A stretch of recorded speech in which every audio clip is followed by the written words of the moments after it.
एक बहुत ही प्यारा हरा भरा जंगल था। इस जंगल में बहुत सारे जानवर रहते थे। कुछ खूंखार भी थे और कुछ नम्र जानवर भी थे। तो खूंखार जानवर गुफा और पहाड़ों में रहते थे, जबकि नम्र जानवर मैदानों में रहते थे। खूंखार जानवर मौका देखकर मैदान में आते और छोटे जानवरों का शिकार कर चले जाते थे। पर सभी छोटे जानवर थे जो मैदान में रहते थे, वे आपस में उनमें काफ़ी एकता थी और वे हमेशा एक दूसरे को सचेत कर कर रखते थे जब भी कोई खूंखार जानवर पहाड़ी पर से या उनके गुफाओं से निकलता शिकार करने के लिए।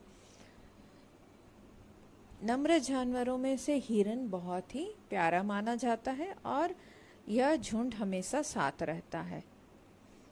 तो हिरणों का झुंड हमेशा साथ रहता था और इस झुंड में से एक छोटा सा हिरन था जिसकी मित्रता एक कौवे से थी।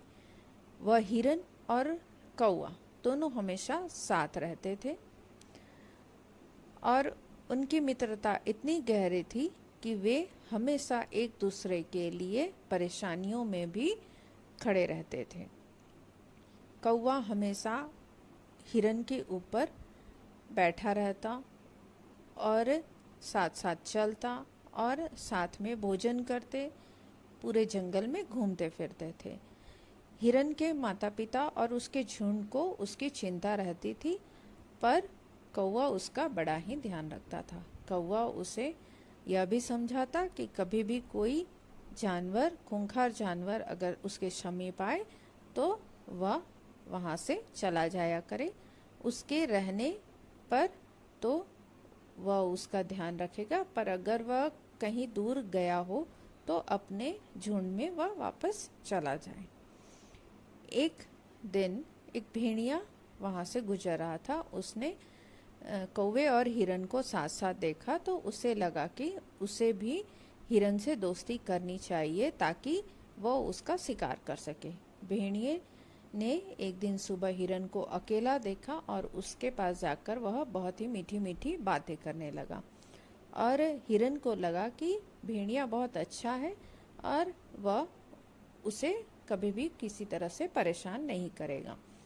तो हिरन उसके बातों में आ गया और वह उससे मित्रता कर ली। पर कौवे को यह बात अच्छी नहीं लगी और कौवा बार बार उसे समझा रहा था कि तुम अपना ख्याल रखा करो। पर जब भी कौवा दूर जाता, भेड़िया उसके पास आता और उससे मीठी मीठी बातें करता। अब बहुत दिन हो चुके थे इस तरह से भेड़िए और हिरन की मित्रता को।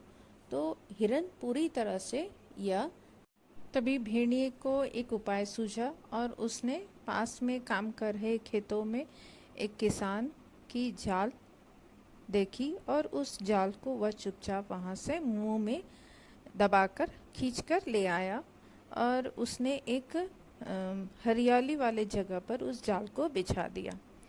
अब वह दूसरे दिन हिरन को मीठी मीठी बातें करते हुए हिरन को उस स्थान पर लाया जहाँ जाल बिछी हुई थी और हिरन के पांव जैसे ही उस पर पड़े वह जाल में फंस गया। इधर भेड़िए ने पूरी जाल मुंह से खींच खींच कर समेट ली और पूरा दिन हिरन उस जाल में फंसा रहा, चिल्लाता रहा और कुछ ही समय के बाद उधर खेत में काम कर रहे किसान अपने जाल को ढूंढने लगे।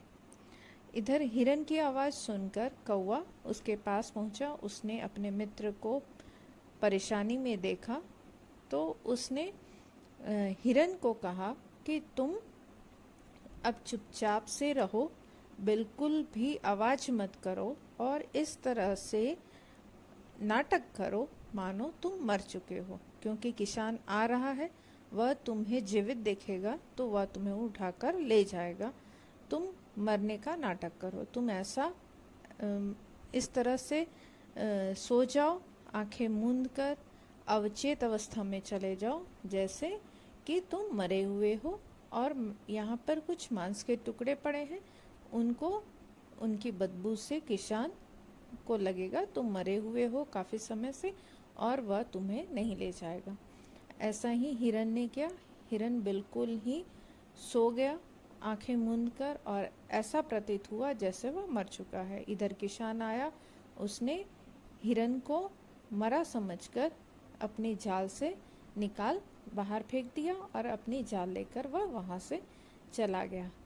कुछ देर बाद हिरन वहीं सोया हुआ रहा, पर जैसे ही कौवे ने अपनी आवाज़ से उसे उठाया तो हिरन उठा और वहाँ से भाग निकला, और इस तरह से हिरन की जान उसके सच्चे मित्र कौवे ने बचा ली।